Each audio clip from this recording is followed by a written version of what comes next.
Hi, Assalamualaikum. Today we are going to present our group assignment, which is compulsory acquisition in Malaysia. Hi and Assalamualaikum. My name is Nurul Hamizah binti Samian.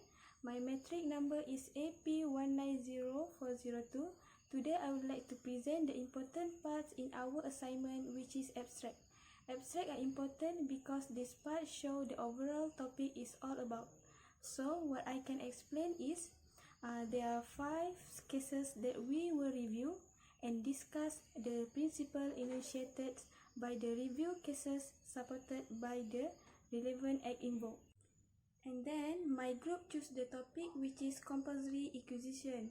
Compulsory acquisition requires finding the balance between the public need for land on the one hand and the provision of land tenure security and the protection of private property right on the other hand. Mostly, we were cases they will solve the problem based on Land Acquisition Act 1916, National Land Code 1965, Rule of High Courts.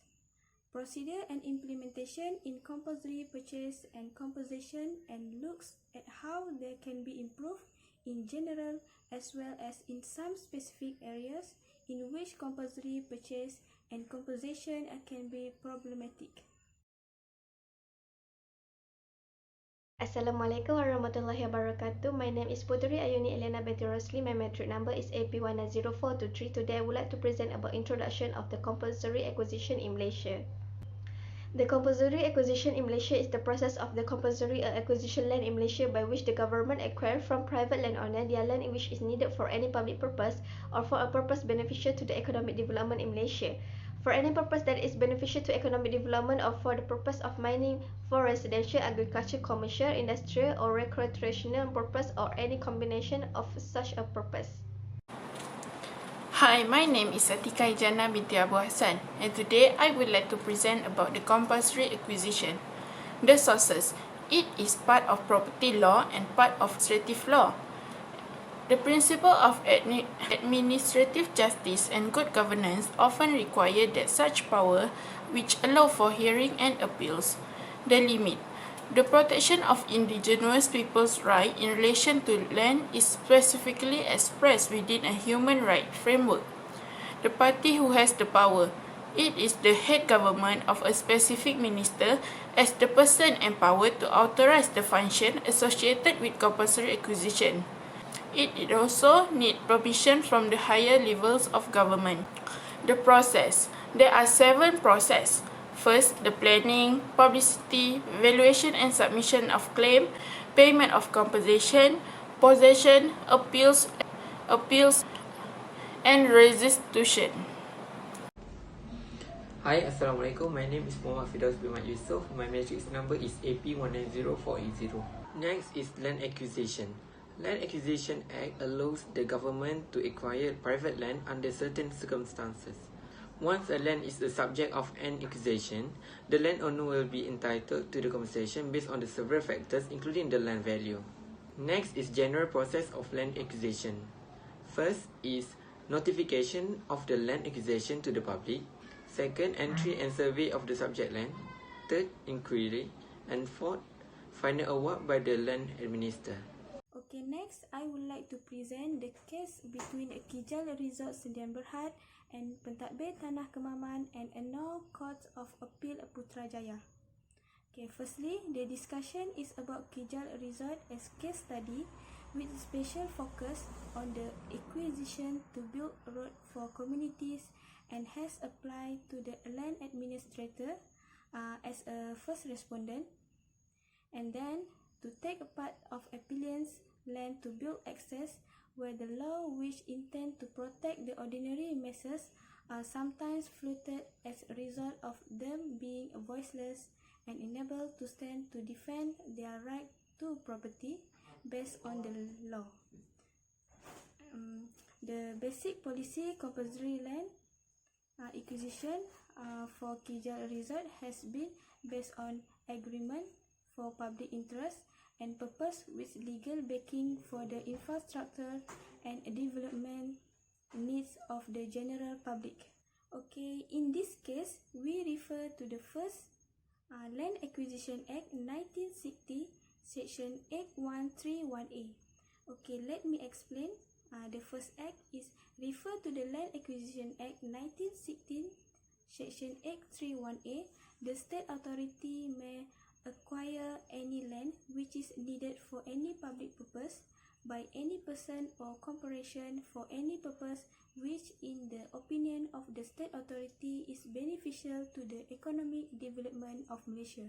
Next is case review of Yokesan and ORS v. Pentadbir Tanah Wilayah Persekutuan Kuala Lumpur and ORS. The first defendant on behalf of Jabatan Kerja Raya on 1 February 2001 for the purpose of upgrading the roads along Jalan Kelang Lama, Kuala Lumpur. For this case show, although the defendants do until 16 bought house upon the land, there had been no subdivision made and no separate title issues. The conclusion, the defendant to until 16 are not have the power to make a declaration of the awards that have to the plaintiff because they are just a building purchaser on the plaintiff land. That's all from me. Thank you. Assalamualaikum warahmatullahi wabarakatuh. The third case review is Semenyih Jaya Sdn Bhd and Pentadbir Tanah Daerah Hulu Langat. The land administrator carried out an inquiry to assess the amount of compensation owed to Semenyih Jaya Sdn Bhd. But then, the developer unsatisfied with the compensation by the administrator and objected to the adequacy of the award. It was considered and decided by the judge of the High Court who had sat with two assessors, one of whom shall be a valuation officer employed by government. The High Court affirmed that part of the award is relating to the valuation of the land, and makes it allowed the developer's claim for severance and infection, but dismissed the other claims of compensation sought by the developer. The Federal Court decision. It concluded that this provision therefore has the effect of undermining the judicial power of the judiciary. The court emphasized that the power to award compensation in land reference proceeding is a judicial power that should be rightly exercised by a judge. The assessors are required to give their opinion as to appropriate amount of compensation to be awarded in a particular land reference proceeding. The Chief Judge issued a new practice direction and expressly stating that the decision in Semenyih Jaya applies to all cases and still pending and not finally disposed of. The decision has finally provided clarity on the role of assessors in land reference proceeding. Assalamualaikum. My name is Nurulaila Najihah binti Muhammad Zamri, matrix number AP190027. Today, I will be talking about the case review of United Elite Upaya SDN BHD versus Pengarah Tanah dan Galian Selangor and 4 Rs 2017 MLJU 392. First, the issues raised before Court of Appeal is A. Whether the respondents complied with the requirement of the LAA, which is Land Acquisition Act, pertaining to Form A and Form K. B. Whether the appellant's legitimate expectation had been met. C. Whether there had been malafide on the part of the respondents. And D. Whether the intended use of the land corresponded to stated purpose of the acquisition. First, failure to serve Form A on the appellant. Appellant argued that under Section 4.1 of the LAA, which is a Land Acquisition Act, Form A must be issued by the respondents when undertaking a land acquisition exercise under the LAA. Section 4.1 of the LAA provides as follows.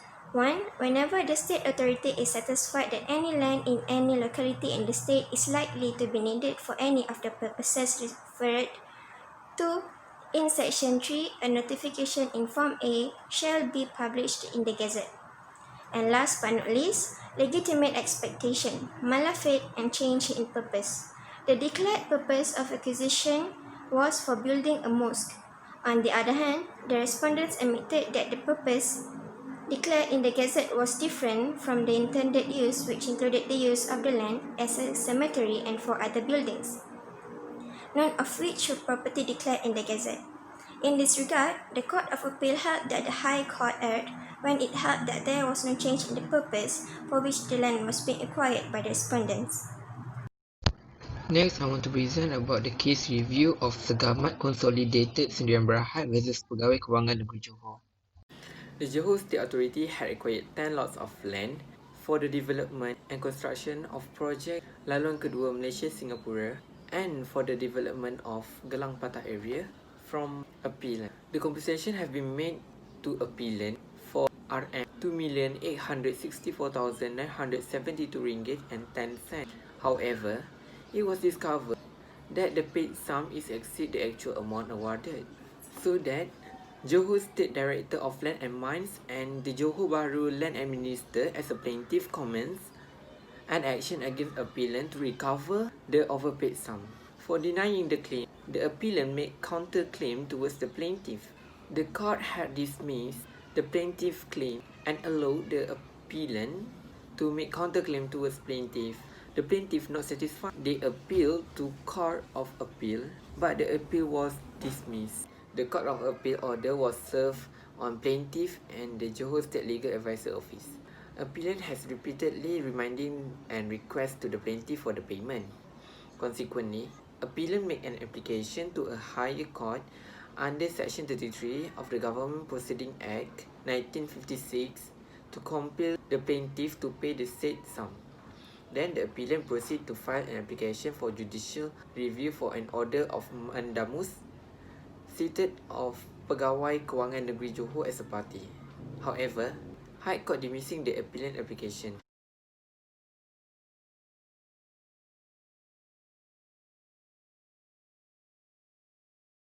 Was made out of time based on Muhammad Zawawi Saleh JCA, who is delivering the judgment of the court allowing appeal and setting aside decision of lower court. This is because the respondent was seated correctly as a party to the judicial review because the financial affair of Johor State is under respondent responsibility.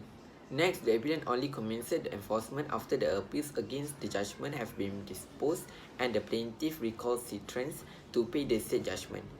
Based on the Section 33, the state was under a statutory duty to pay the judgment sum as stated in the certificate.